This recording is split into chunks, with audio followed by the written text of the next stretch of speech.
Hello everyone, আসসালামু আলাইকুম। অনেক দিন পরে আমি আবার লং ভিডিও নিয়ে চলে এসেছি। তো আসলে অনেক ব্যস্ততা আর অনেক অলসতার কারণে লং ভিডিওটা তো দেওয়াই হচ্ছিল না। আসলে মানুষ যখন একটু অলস সময় কাটাতে চায় বা মানুষকে যখন অলসতায় পেয়ে বসে না, তাহলে সে কোনো কাজই করতে পারে না। সবকিছু রেডি করা ছিল, শুধু ভয়েস দেওয়াই বাকি। বাট এই অলসতাটাই মানে আমাকে লং ভিডিও দিতেও বাধা দিচ্ছিল। তো অনেকদিন পরে কাঁচা টমেটো রান্না করছি। শীত আসলে তো ১ম যে কাঁচা টমেটোটা পাওয়া যায় ওটা দিয়ে ভাত তরকারি রান্না করে ভাত খেতে কি যে ভালো লাগে। মূলা শাক, তারপরে হচ্ছে এটা এটা যেন কিসের ঝোল ছিল? আচ্ছা, এই টমেটো তরকারির ঝোল। তো আমার হাসব্যান্ড আবার কাঁচা টমেটোটা পাঙাশ মাছ দিয়ে রান্না করলে খুবই বেশি পছন্দ করে। আমাদের বাসার সবাই মোটামুটি কাঁচা টমেটোটা পছন্দ করে। তো আপনারা কারা কাঁচা টমেটো খান, পছন্দ করেন বলেন তো? এগুলো আসলে অনেকদিন আগের ভিডিও, মাসখানেক হবে। কারণ আমি অনেকদিন যাবৎ কিন্তু লং ভিডিও দিচ্ছি না। কেমন জানি অলসতা পেয়ে বসছিল। আ ভিডিও রেডি করা ছিল, তাও ভালো লাগে না। কেন জানি। আসলে মানুষ এরকম একটু সুযোগ পেলেই খালি অলসতা দেখায়। আহ এই যে একটা YouTube থেকে একটা আ স্ক্রলিং করতে একটা শর্ট সামনে পড়েছিল যে লাউ পাতার ভর্তা। ওটাই ট্রাই করেছিলাম, বাট এতটা মজা হবে আসলে ভাবিনি। একদম সবুজ ভর্তাটা লেবু চিপে খেতে ভীষণই ভালো লাগছিল।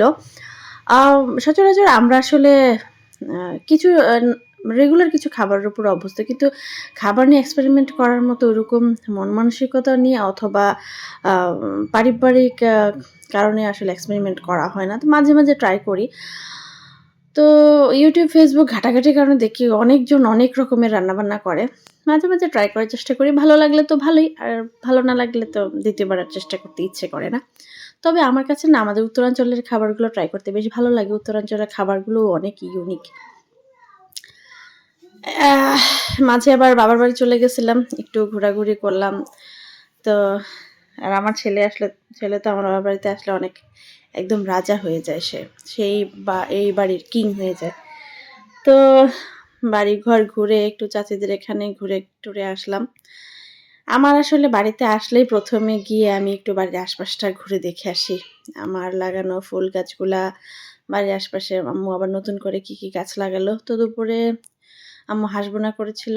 হাঁস ভুনা দিয়ে তারপরে হচ্ছে এই যে শীতের আ স্পেশাল সবজি মূলা। মূলা অনেকেই হয়তো পছন্দ করে না, বাট আমার কাছে মূলা ভালো লাগে। শুটকি দিয়ে রান্না হোক বা মাছ দিয়ে রান্না হোক। আমাদের দেশে না অনেক কিছুরই মূল্য পাওয়া যায় না। তবে বাহিরে কিন্তু মূলার অনেক কদর। অনেক ভালো মানের এবং খুবই পুষ্টিগুণ সম্পন্ন একটা সবজি, যার কারণে সবাই বাহিরে তারা খুব পছন্দ করে। সালাদ হিসেবে খাইতে বা কাঁচা খেতে তারা অনেক পছন্দ করে। তবে আমার কাছে কাঁচার চেয়ে এই রান্না করে খেতেই বেশি ভালো লাগে। তো বাড়ির আশপাশটা ঘুরে দেখলাম। বাড়িতে আসলে আমার এটাই কাজ। বাড়ির আশপাশে ঘুরে দেখা, পুকুরটা দেখা, মাছ ভাসছে কিনা এগুলা দেখা। এই তো এইটাই ভিডিও। আস্তে আগামীকাল থেকে এখন থেকে কন্টিনিউ লং ভিডিও দেওয়ার চেষ্টা করব। দেখি আবার আগের মতো হওয়া যায় কিনা। সবাই ইউটিউবিং, ফেসবুকিং করে কিছু একটা করছে। যেহেতু গৃহিণী মানুষ ঘরে বসে থেকে কিছু একটা করি, আউটকাম যাই আসুক। তো আল্লাহ হাফেজ। দেখা হবে।